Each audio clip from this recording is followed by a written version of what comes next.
l'Odyssée, vie urbaine en Afrique du Sud et au Nigeria, vise à rendre compte d'un point de vue historique et ethnographique à la fois des politiques de classification à l'œuvre dans les grandes métropoles du Nigeria et d'Afrique du Sud, politiques de classification et de tri qui sont portées à la fois par les acteurs publics mais aussi par les acteurs sociaux et les groupes sociaux.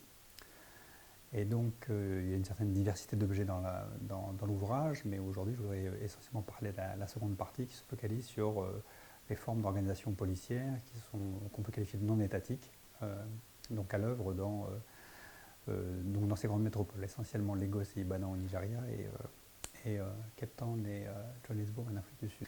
Dans les quartiers populaires de ces grandes villes, la police est historiquement peu présente, absente même complètement pendant la période coloniale, sauf pour des interventions brutales, mais très peu pour régler des problèmes de délit, des questions de délit et de droit commun. Aujourd'hui, la présence policière est évidemment plus forte, mais il y a toujours une perception d'absence de l'État et d'intervention policière pour régler les problèmes locaux. D'où la multiplication, depuis des décennies, de groupes qui prennent en charge la sécurité en fonction d'impératifs locaux importants.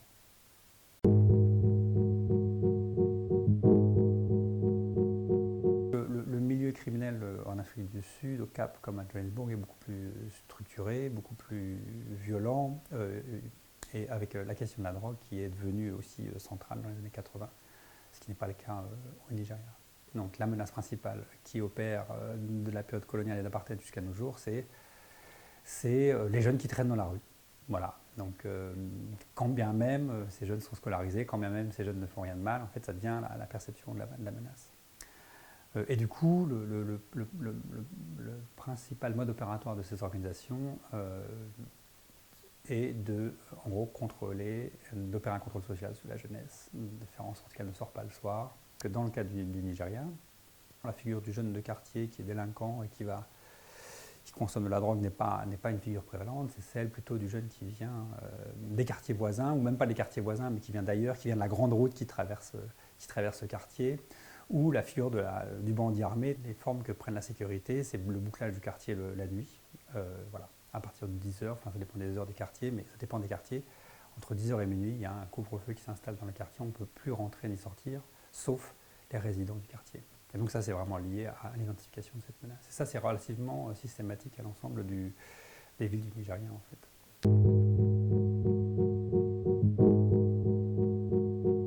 Donc dans le cas sud-africain, il y a un renforcement de l'encadrement policier notamment depuis 1994, en fait, depuis la fin de l'apartheid, depuis que la police a réintégré le quartier.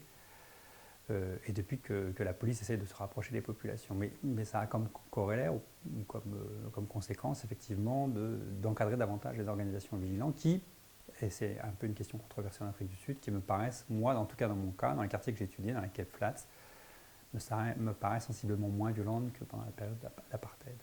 Qui a en fait là, une diffusion de la rhétorique des droits de l'homme et des pratiques des droits de l'homme, en fait, en Afrique du Sud depuis 1994, hein, c'est dans la Constitution sud-africaine, qui est une des plus libérales au monde, et qui rappelle évidemment la nécessité de respecter les droits de l'homme. Alors on sait que la police ne respecte pas ces droits de l'homme, mais la police, ou plein d'organisations de la société civile, sont porteurs de ces idées, et en réalité, ces organisations vigilantes, moi, quand je les à la pratique et au quotidien, sont très attentives à ce qu'elles ont le droit de faire et de ne pas faire. Du coup, toutes les fouilles au corps auxquelles j'ai assisté à plusieurs centaines, en fait, se passent toujours de manière remarquablement professionnelle. Il n'y a pas de violences qui sont exercées au moment de ces fouilles au corps. Ça n'a pas grand-chose à voir avec les fouilles au corps que la BAC exerce dans les douanes françaises, d'une part. D'autre part, ces vigilants savent, enfin ces groupes savent qu'il y a un certain nombre de choses qu'ils n'ont pas le droit de faire. Entrer dans les propriétés privées, ils ne le font pas. Arrêter des véhicules qui passent, ils ne le font pas. Appeler la police quand un jeune est suspecté de quelque chose, enfin, le transport des armes, au pire, ou le transport de la drogue. Donc là, il est remis à la police, ils ne font rien par eux-mêmes. En tout cas, moi, j'ai jamais vu ça. Et je ne pense pas que ma présence ait influencé en fait l'action de ces groupes. Et dans le cas du Nigeria, on observe un processus un petit peu similaire, mais moins prononcé, hein, de remise en de reprise en main par l'État fédéral et par la police, qui, en gros, court sur les 2 dernières décennies. Je parle que les métropoles du Sud, je ne parle pas d'autres régions du Nigeria qui sont dans des zones de conflit majeurs. Donc des formes de contrôle où on voit, en fait, entre les organisations vigilantes, et elles se sont multipliées depuis 30 ans, coopèrent avec la police d'une manière régulière, échangent des informations au moins mensuellement avec la police sur quels sont les problèmes du quartier, peut avoir de temps en temps quelques ressources de la police, dans le sens la police patrouille dans le quartier en échange de versement d'argent à la police. Voilà, donc il y a des formes de coopération, et la police, dans le cas du Nigeria comme en Afrique du Sud, même si c'est moins marqué, a tendance à imposer aux organisations citoyennes de ne pas se faire justice elles-mêmes. Et du coup, tend aussi à pacifier le social d'une certaine manière, enfin à pacifier les relations entre ces organisations et les individus qui sont ciblés.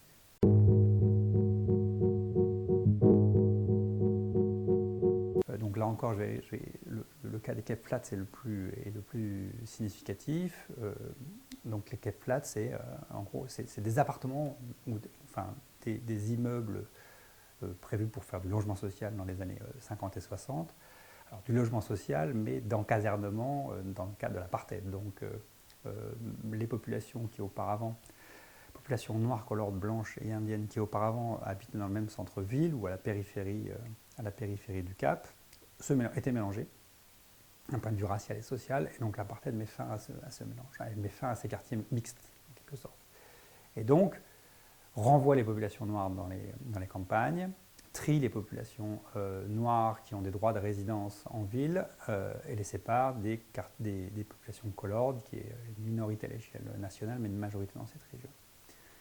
Et donc leur attribue des logements en fonction de ces droits et de cette appartenance raciale.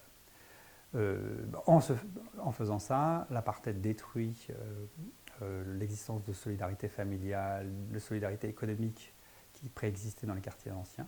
Et du coup, sur l'environnement, enfin dans l'environnement concrètement, les organisations criminelles, ou les gangs, c'est comme ça qu'on les appelle, fonctionnent à l'échelle d'une cour. C'est-à-dire que les logements fabriqués par les ingénieurs de l'apartheid prévoyaient une cour centrale qui distribuait 3 bâtiments en U, et c'est autour de cette cour que s'organisent les gangs, et que les gangs tiennent ces cours, quoi. Et donc il y a vraiment une identification des cours et des gangs par les populations, et tout le monde sait qui est qui. Et de même, les organisations vigilantes prennent d'autres cours, en tout cas, comme lieu en fait de construction à la fois, enfin, lieu d'opération concrète pour opérer des descentes contre les gangs, d'une part, ça c'était à l'époque de l'apartheid, des affrontements très violents entre groupes vigilants, beaucoup plus qu'aujourd'hui, des affrontements vraiment massifs entre gangs et groupes vigilants. Mais c'est aussi le lieu de la construction de la communauté, comme m'ont dit beaucoup d'anciens vigilants, en disant nous on ne se connaissait pas quand on est arrivé, puisqu'on était déguerpis, on est de différents quartiers, voilà. Et cette cour centrale nous a permis de construire la communauté, c'est-à-dire se retrouver tous les vendredis, tous les samedis soirs pour boire du thé, jouer et puis faire des descentes contre soit les gangsters, soit les jeunes du quartier. Au Nigeria, le quartier que j'ai étudié est dans une trajectoire inverse de celle des quartiers des Cape Flats en Afrique du Sud, au Cap, puisque le centre-ville d'Ibadan n'a pas été touché par l'urbanisme colonial, il a été épargné. Donc le centre-ville est encore à peu près intact, même il s'est énormément densifié, mais il n'a pas été transformé radicalement par l'urbanisation coloniale. Du coup, dans le centre d'Ibadan, c'est un ensemble de petites ruelles qui partagent des résidences, enfin, les compounds, en Yoruba, qui sont tenus par des chefs de lignage, les responsables de ces compounds, qui connaissent, qui savent qui est qui dans leur quartier. Et donc tous les chefs de lignage se connaissent par ailleurs. Donc il y a un contrôle social qui est opéré par les responsables de résidence, qui sont là depuis... donc les descendants de familles sont là donc depuis 200 ans. Donc il y a des liens d'interconnaissance qui sont très forts. L'essentiel des organisations vigilantes vise à patrouiller les entrées et les sorties, ou à se poster aux entrées et aux sorties. Du coup, on voit que la géographie sociale et physique en fait influe à la fois sur les modes d'action des groupes criminels que sur les modes d'action des groupes vigilants.